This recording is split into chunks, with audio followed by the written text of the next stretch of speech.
Premier ministre, lors de sa réélection en avril 2022 face au Rassemblement national, le président Macron avait déclaré « Ce vote m'oblige pour les années à venir ». Depuis, cet engagement n'a trouvé d'écho ni dans la politique menée, ni dans la pratique du pouvoir. Les élections législatives avaient pourtant confirmé la nécessité pour le camp présidentiel, privé de majorité absolue, de gouverner autrement et de rééquilibrer les pouvoirs. Le mandat de Mme Borne s'est au contraire inscrit dans la continuité de pratiques brutales, avec pour pratique nouvelle 23 49.3. Et s'il fallait attribuer une palme, elle serait décernée au 49.3 qui s'est abattu sur la réforme des retraites, malgré l'opposition de 80% des Français et de la majorité de l'hémicycle.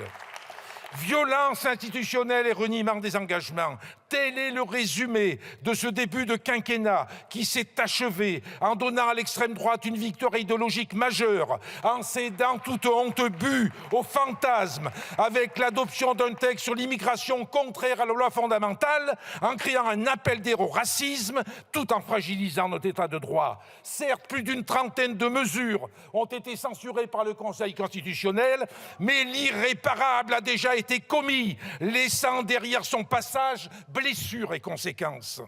Monsieur le nouveau Premier ministre, vous êtes non seulement comptable de ce triste bilan, mais vous avez été désigné comme commissaire politique par le président de la République pour poursuivre l'œuvre entamée. Le 16 janvier dernier, il vous a rappelé que le détenteur suprême du pouvoir exécutif, c'est lui.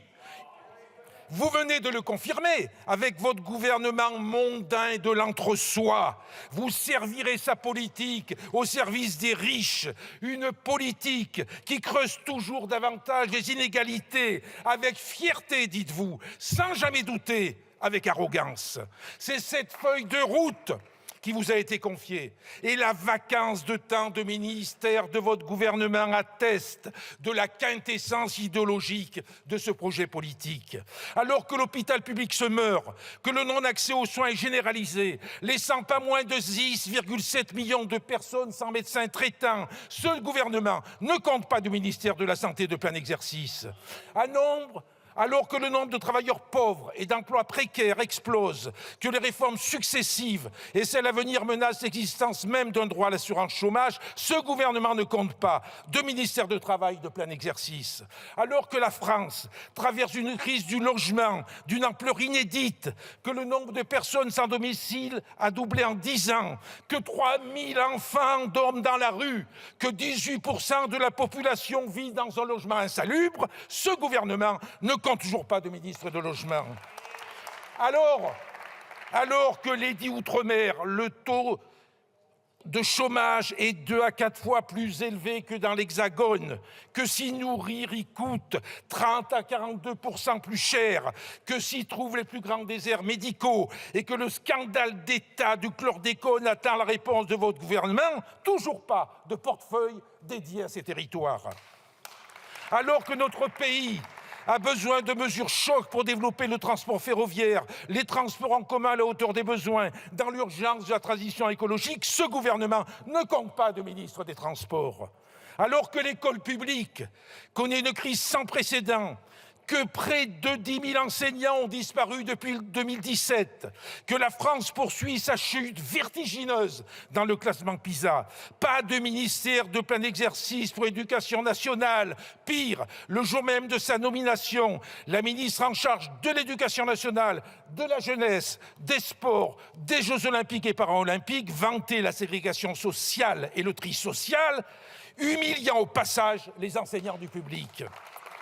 Votre message, monsieur le Premier ministre, est clair. Le règne de l'héritocratie est désormais assumé et le triomphe de l'oligarchie assuré.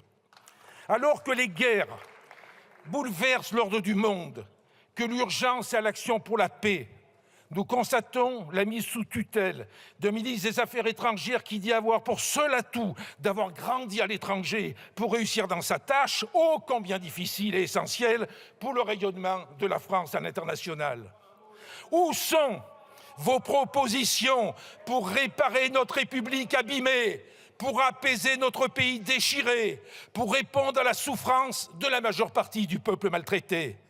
Face au désespoir des agriculteurs, vous avez fait le pari du coup de com' sur un ballot de paille. Mais vos annonces n'ont pas convaincu, pas plus que celles d'aujourd'hui. Et pour cause, aucune mesure sérieuse pour répondre sur la durée à la situation catastrophique qu'ils affrontent.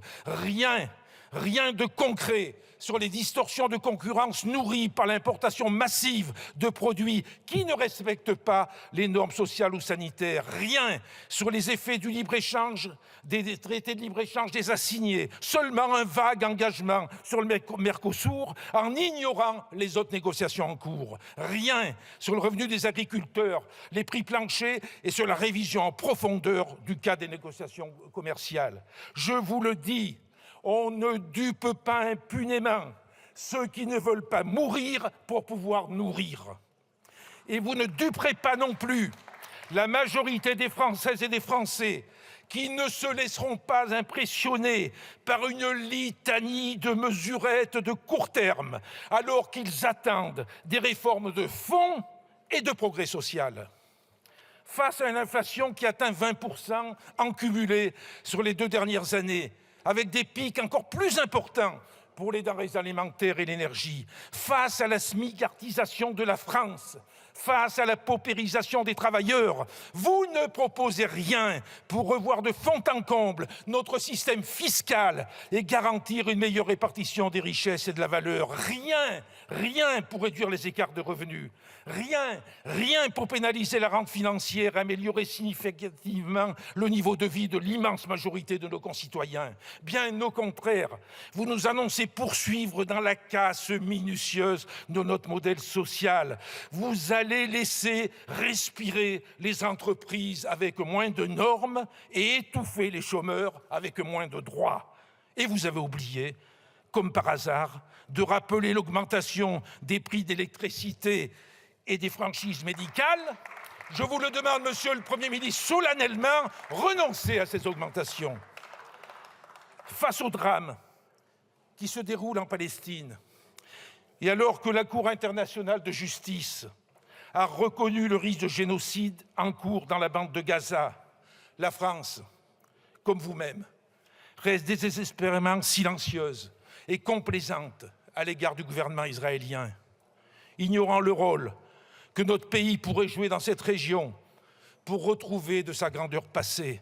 Vous persistez dans votre refus de reconnaître l'État palestinien, à appeler à un cessez-le-feu permanent, mais vous vous précipitez pour suspendre les aides à l'UNRWA et aux réfugiés palestiniens.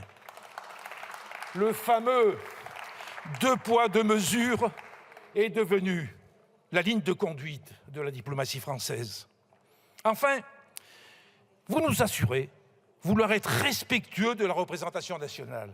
Mais n'est-ce pas vous, Monsieur le Premier ministre, qui avez inventé le 4 mai dernier, de concert avec votre ministre de tutelle, Monsieur le maire, l'obstruction gouvernementale pour empêcher l'adoption de notre proposition de loi pour indexer la DGF sur l'inflation? N'est-ce pas vous, Monsieur le Premier ministre? L'hypertrophie présidentielle, associée à la servitude de l'exécutif et à votre pratique de la démocratie parlementaire, ne nous laisse que peu d'espoir. Monsieur le Premier ministre, votre refus de soumettre vos déclarations de politique générale au vote de la représentation nationale anéantit à lui seul tous vos efforts déployés à convaincre des atouts de votre jeunesse pour diriger ce gouvernement. Vous en avez la fougue, mais il vous manque le plus essentiel, le courage et le panache. Pour ce qui concerne les députés du groupe GDR, communistes et progressistes des territoires dits d'outre-mer, nous resterons fidèles aux engagements que nous avons pris devant les Françaises et les Français. Dans le combat entre l'ombre et la lumière, nous nous opposerons au sabotage méthodique des valeurs qui ont fait la grandeur de notre pays et de notre République indivisible, laïque, démocratique et sociale.